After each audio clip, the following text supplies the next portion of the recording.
Na última quarta-feira, o Centro pela Justiça e o Direito Internacional anunciou que a Comissão Interamericana de Direitos Humanos da OEA, Organização dos Estados Americanos, admitiu oficialmente o caso do jornalista Vladimir Herzog, assassinado durante a ditadura brasileira. A OEA havia recebido denúncia em 2009 por parte de entidades de direitos humanos que reivindicavam a responsabilização internacional do Estado brasileiro pela detenção, tortura e morte do jornalista. O Estado brasileiro vinha alegando que o caso não poderia ser investigado por causa da Lei da Anistia de 1979, que impede processar pessoas acusadas de violações de direitos humanos durante a ditadura. A OEA determinou que deve haver punição e que a interpretação da Lei da Anistia atual pelo Judiciário brasileiro tem que mudar. Professor Rui Badaró, o senhor poderia explicar esse embate legal entre o Judiciário brasileiro e a Organização dos Estados Americanos relacionado à Lei da Anistia? Nós tivemos uma arguição de descumprimento de preceito fundamental proposta pelo Conselho Federal da Ordem dos Advogados do Brasil. O Conselho Federal da Ordem pedia uma interpretação conforme a Constituição de 88, notadamente na questão da imprescritibilidade dos crimes. De outro lado, o Supremo Tribunal Federal entendeu que não era o caso e decidiram de modo a não alterar em nada a interpretação dada à Lei da Anistia brasileira. O problema é que nós temos uma série de casos que envolvem violações de direitos humanos. O caso do Vladimir Herzog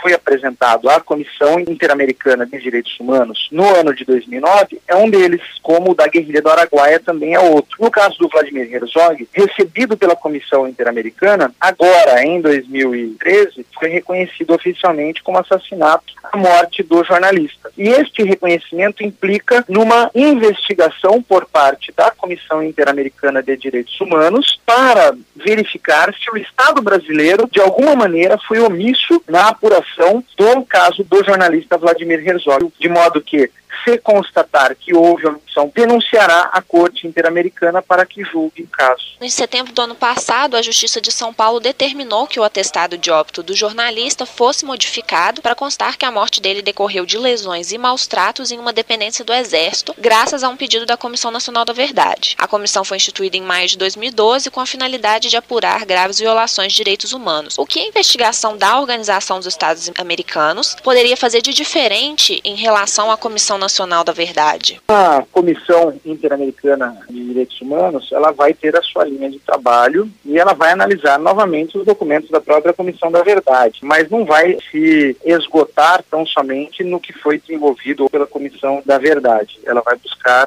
comprovar que não houve providência em todas as instâncias por parte do Judiciário brasileiro. Seria algo assim: Estado brasileiro, você não deu os aparatos necessários, mínimos, para que se fosse feita justiça. Então, você está sendo condenado por violação de direitos humanos. É uma condenação moral para a sociedade internacional. Quando o senhor fala de punição moral, na prática, o que isso significa?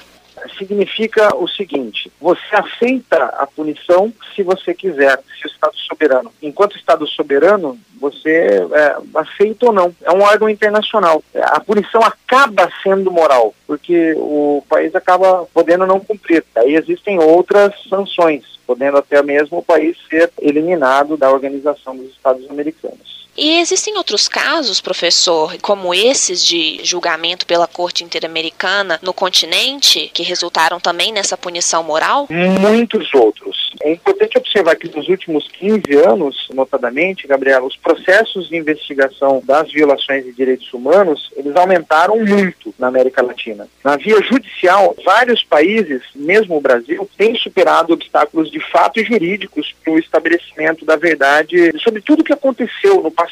No Chile, nós temos exemplo disso, onde várias pessoas foram processadas, que estavam vinculadas às violações de direitos humanos. Na Argentina, nós tivemos nos anos 90 aí, uma série de julgamentos com o objetivo de avançar no conhecimento da verdade. Então, não é sintomático, não é o Brasil que é a bola da vez. Nós temos, sim, em toda a América Latina, todos os países que passaram por ditaduras rasteiras, os estados buscando resolver esses problemas. Nós conversamos com o professor Rui Badaró. Professor Rui, gostaria de agradecer a sua colaboração aqui à Rádio FMG Educativa. Obrigado, Gabriela. É sempre um prazer conversar com você.